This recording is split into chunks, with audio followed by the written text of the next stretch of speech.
ان کو خوف دوسرا ہے. یہ ان کو بہت اچھے سے پتا ہے کہ عوام میں کوئی مقبولیت نہیں ہے.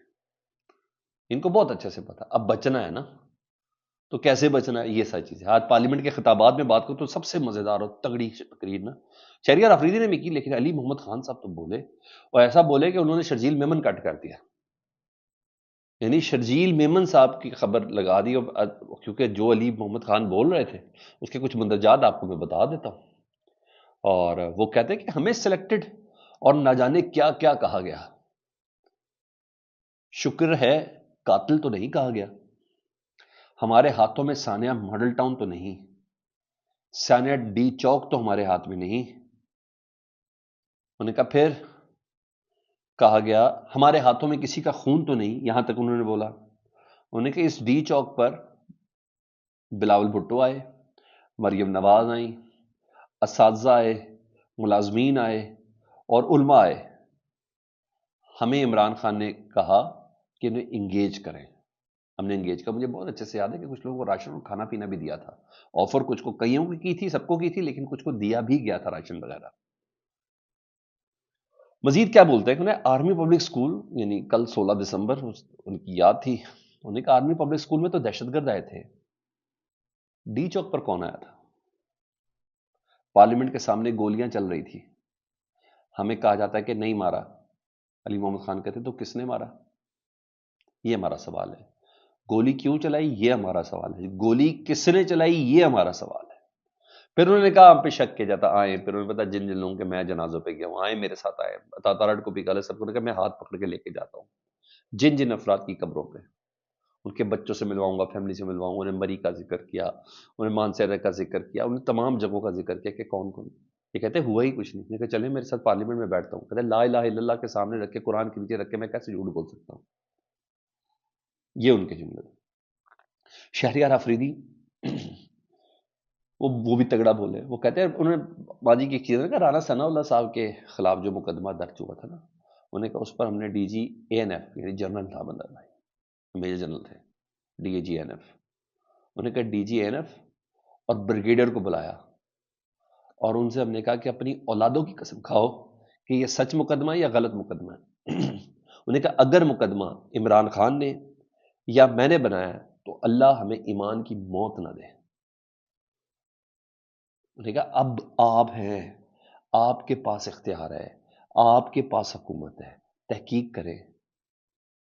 یہ کیا بات ہوئی؟ اب آپ نے ڈیل کر لی ہے تو کوئی مسئلہ کچھ نہیں ہے, اب آپ کسی سے کچھ پوچھے پڑتی دیں گے نہیں. انہوں نے کہا نہیں, آپ کے پاس اختیار ہے, آپ تحقیق کریں کہ رانا ثناء اللہ کے اوپر مقدمہ کس نے بنایا تھا.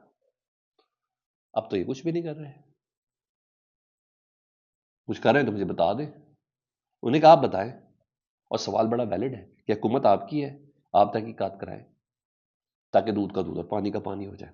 اور سنیں جی مزید کیا کہتے ہیں شہریار آفریدی. انہوں نے کہا مجھے یہ پیغام بھیجا گیا تھا کہ تمہاری بیٹی 14 اور 15 سال کی ہو گئی ہے. یہ پیغام دیا تھا. بڑی تکلیف دہ چیز ہوتی ہے.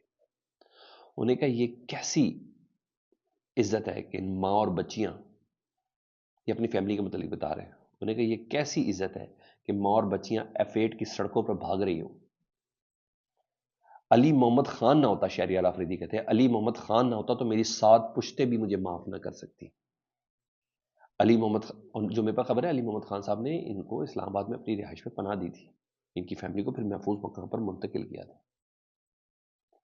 علی محمد خان کا اتنا بڑا احسان ہے جو ہونے لگا تھا میرے ساتھ. اچھا جی, مولانا فضل الرحمان صاحب نے مدارس بل پر بولا. انہوں نے کہا کہ ہم آزاد قوم نہیں ہیں, اگر آزاد قوم نہیں ہے تو ہم پر چھوڑ دیا جائے. انہوں نے کہا کانگریس کا ایک رکن عمران خان صاحب کے حق میں قرارداد پیش کرتا ہے, اس کے مقابلے میں پاکستان میں بھی قرارداد پیش کی جاتی ہے, اور کہا جاتا ہے کہ پاکستان میں مداخلت نہیں کی جا رہی.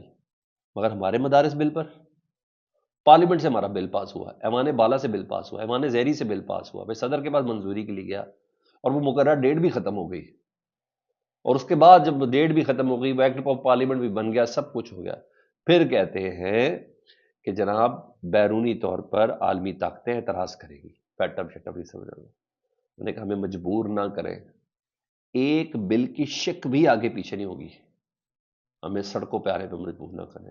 تو میں خیال ہے اگلے 72 گھنٹے جو ہے نا وہ اس معاملے میں بڑے حساس ہیں.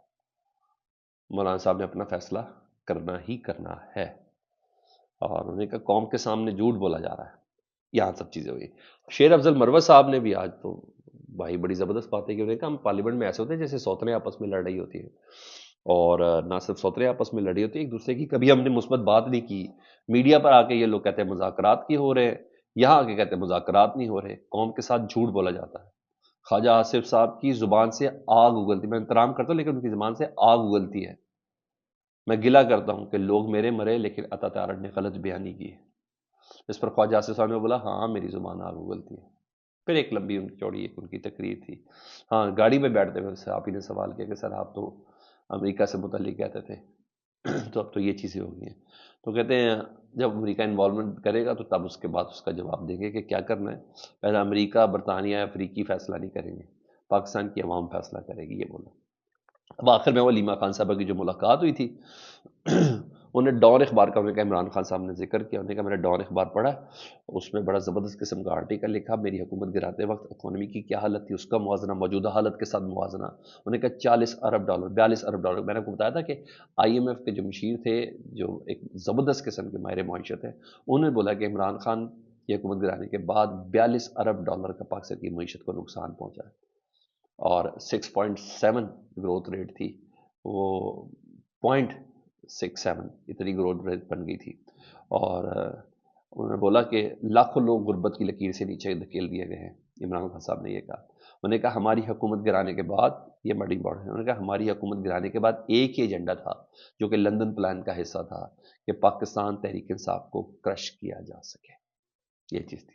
آخر میں خبر دوں عدالتی 190 ملین پاؤنڈ کے جی حتمی مرحلے میں ہے اور اس پہ عمران خان صاحب کو سزا دے. اچھی بات ہے یہاں سنا دینا تو پھر وہی جج تبھی تو لاہور ہائی کورٹ میں لگیں گے جا کے. مسئلہ اصل مزہ آتا ہے آپ کے ہائی کورٹس میں. ادھر تو کیا ہے، ان کی کیا حیثیت ہے ان فیصلوں کی؟ میری نظر میں تو کیا ہے، ہر فیصلہ ان کا الٹا ہو جاتا ہے. ہر فیصلہ جس میں سزا دیتے اس میں بری ہو جاتے، جس میں سزا دیتے اس میں بری ہو جاتے. تو بہرحال اس پہ آخری مرحلے میں نیب نے جو آج حتمی دلائل مکمل کر لیے ہیں جی. اور عمران خان صاحب بشرا بی بی کے وکلا کو کل حکم دیا کہ ہم نے دلائل طلب کیے، مطلب سزا تیار ہے، ہائی کورٹ میں دیکھیں گے. فیڈ بیک سے متعلق ضرور آگاہ کریں. اپنا بہت زیادہ خیال رکھیں. اللہم صلی علی محمد و علی محمد.